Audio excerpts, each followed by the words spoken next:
Hey there, folks. Welcome to Spectrum Pulse. We talk about music, movies, art, and culture, and it's Billboard BREAKDOWN.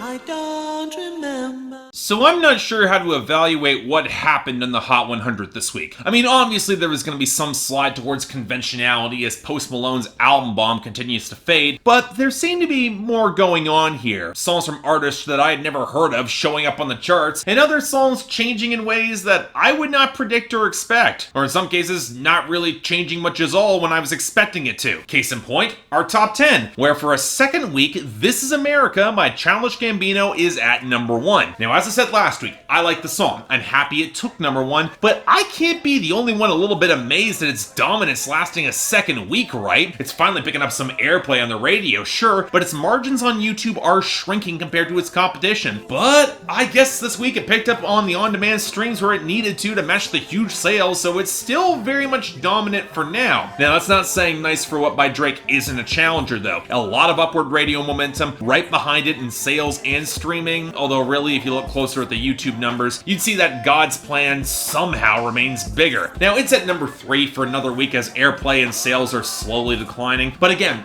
only slowly, and it's still a streaming force to be reckoned with right now, amazingly. Now, this places Psycho by Post Malone featuring Ty Dolla $ign in an odd position at number 4, as it's picking up more radio than ever has before, and the streaming has always been big, but the sales are just not there to put it over the top in the same way. Although it'll certainly keep going above Meant to Be by BB Rexa and Florida Georgia Line, which despite holding at number 5 thanks to sales and residual radio, is just in free fall in airplay right now. It's not pretty, and it's probably not going to last. Then there's The Middle by Zedd, Maren Morrison, Grey at number 6, which actually spent the week wavering on the radio, not quite falling off, but thanks to weaker sales and streaming, probably will not get any higher either. What will get higher is No Tears Left to Cry by Ariana Grande up to number 7. And while I don't want to oversell how big this track will get, the radio momentum, the streaming, that's been considerable. Probably won't be a smash hit, but given the weaknesses above her, I can certainly see this breaking into the top 5 sooner rather than later. Certainly puts it above Look Alive by Blockboy JB featuring Drake down to number 8 as it flails on the radio. It's really only recovering on demand thanks to Post Malone fading. Or Never Be the Same by Camila Cabello down to number 9, hitting a hard peak on the radio as the sales faltered. Or Perfect by Ed Sheeran clinging on to number 10 despite losses pretty much across the board. It'll be out of the top 10 soon. And on that subject are losers and dropouts. Where in the latter category, the only one that's worth really caring about is Barche Carti by Cardi B featuring 21 Savage finally exiting. Shame she's promoting Be Careful as the next single, but that is a different conversation. And as for our losers, it was another bad week for Post Malone, so let's blow through these pretty quickly. Ball for Me with Nicki Minaj dropped to 51. Paranoid fizzled out to 54. Rich and Sad dropped to 55. Stay lost to 65. Over Now found to 89. Zack and Codeine crashed to 90. Same Bitches with G-Eazy and YG hit 93. Taking Shots dropped to 97. And 92 Explorer crashed at 98. Then we had previous album bomb recipient J. Cole taking a loss for Kevin's Heart to 68. Good. And from there,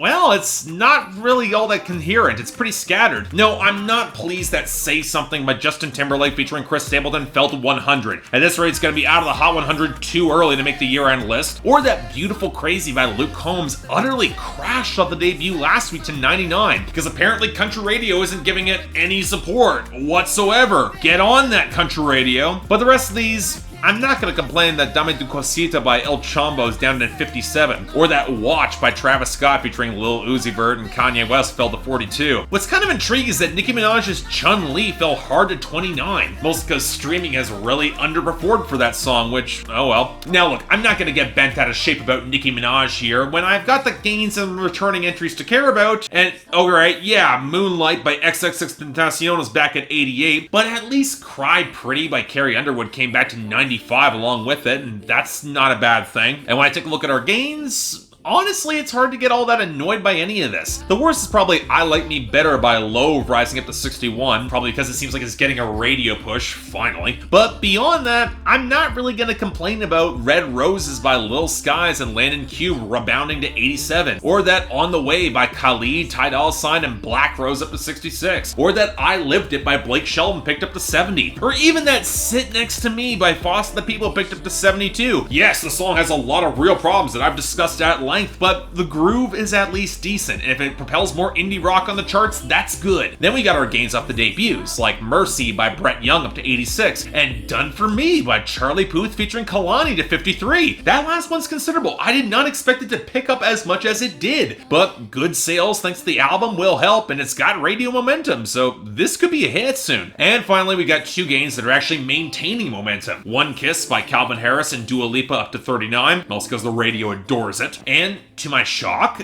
Delicate by Taylor Swift up to 36. Again, radio and sales traction, but it might actually stick around for longer than I think anybody expected. But now we've got a pretty reasonable list of new arrivals, so let's start off with number 92, All Girls Are the Same by Juice WRLD.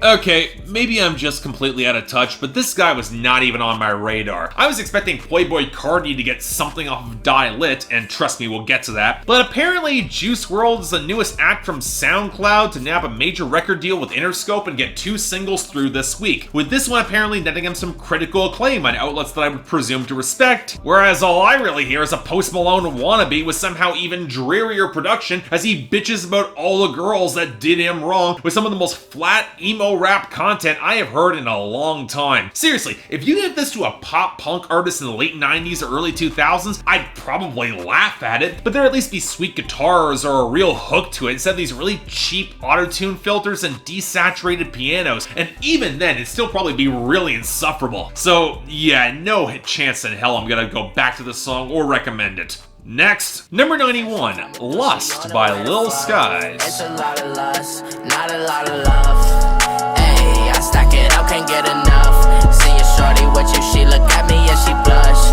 I'm a jiggy nigga, I don't take her out to lunch. It's a lot of lust, not a lot of love. Okay, so I've actually been pretty forgiving of the more melodic trap that Lil Skies has released before, so I was actually kind of looking forward to a new single here. That's weird to say. And like with his past few songs, I didn't mind this at all, mostly because Lil Skies can connect his rhymes consistently, the flute is generally pretty jaunty feeding into the main melody, and he at least seems to acknowledge that all of this seems a lot of lust and not love. He seems a little bit more self-aware. Hell, when he admits he screwed your girl, he almost seems a little bit regretful of it, actually seeing some consequences when guys start taking shots at him. And again, the flexing is still pretty shallow, and I still like to say that Lil Skies isn't an especially compelling or expressive MC behind the microphone. We're still talking about trap that's actively cribbing references from Young Thug songs a couple years ago, in this case Pikachu. But you know what, it's tolerable, I guess. I'll take it. Number 77, Minnie Asha by Reik featuring Ozuna and Wisin.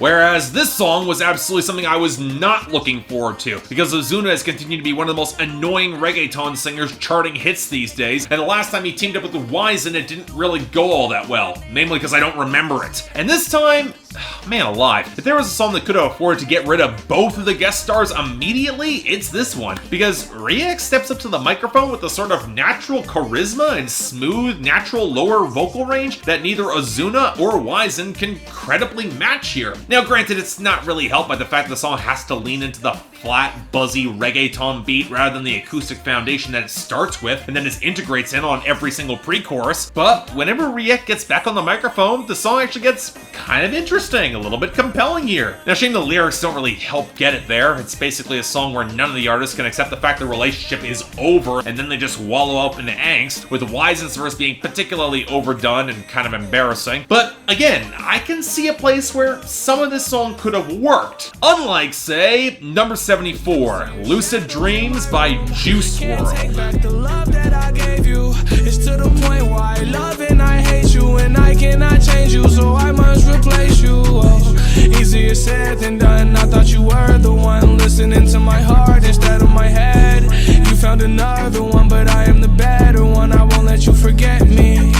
Alright, round 2 with this guy. The big single Interscope is pushing with very brittle plucked synths operating as a foundation. It's actually a sample of Sting of all people. So this lumbering bass and trap snare, and my god, if I thought the melodrama of the last song was pushing it, Juice WRLD doing his blocky Post Malone impression on his single verse somehow got even worse for me. The autotune still sounds flat and lacking any sort of deeper body, especially in the back half of the song. But really, the bigger issue comes in the insufferable bitch fest that is the songwriting, which includes lines like, "I cannot change you, so I must replace you," and that apparently this girl wants him dead. Doubt it's not without getting good reason given this song, because apparently she's just evil and plastic and fake, and her heart is so full of mistakes, and that despite all that, he won't let her forget him. So, alright, here's the thing. If he's implying some sort of darker ending that's gonna happen for this girl with any sort of framing there, there's little actual tension conveyed by his delivery to sell that darker implication. And yet, without that implication, it comes across so overdone to feel like underweight Tumblr bait. No. If I want this, I'll stick with pop punk and emo with some actual intensity and introspection, and the third wave some maturity. Just not this dreck.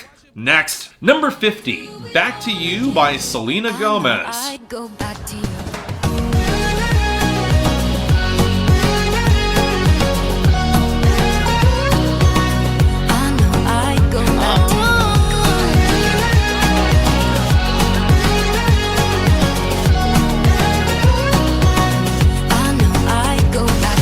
So, much to my surprise, this is not a song tied to Selena Gomez's next album, which has a really weird release schedule, but instead from the soundtrack of the second season of 13 Reasons Why, a Netflix series that I know more for the avalanche of controversy that's associated with it than actually having watched it myself. I'm sorry I haven't seen it. Frankly, if I want my teenage melodrama, I will stick with Riverdale. Now, what surprised me is that Selena Gomez has been an executive producer on the show, and now she's curating the soundtrack for the second season, with this being her big song for it, and yet much of the drama surrounding the track has been the lingering questions whether or not it's about Justin Bieber, not about 13 Reasons Why. Honestly, seems like a real possibility that that could be true, especially with how it seems like they wound up separated yet again, and possibly for good this time. But also given that Selena Gomez is not even the main writer of the track, I'm more inclined just to consider it on its own merits. And on that note, honestly, I like the song a lot. The acoustic foundation provides great, gentle texture playing off the stuttered drums and the pop EDM beat and the shimmering synthesizers. Even the breakdown's not that bad. Selena Gomez is growing into a more expressive and subtle performer, and the subtle multi-tracking on the hook is a huge asset for her to really build up some bombast. And I like how the lyrics acknowledge in the subtext how the relationship is very clearly over, and she probably won't be able to return to it, but she wants to acknowledge the unfinished business and a lack of regrets that she had for it, which honestly feels kind of healthy. It's nothing really all that sophisticated, but really between this and Wolves, Selena Gomez is landing some of the better pop songs charting in 2018, so I guess I'll take what I can get, because this, damn good song. I like it. Number 49, Yes Indeed by Lil Baby and Reik. Got M's in the bank like yes indeed. Cartier glasses, I won't even peek at you.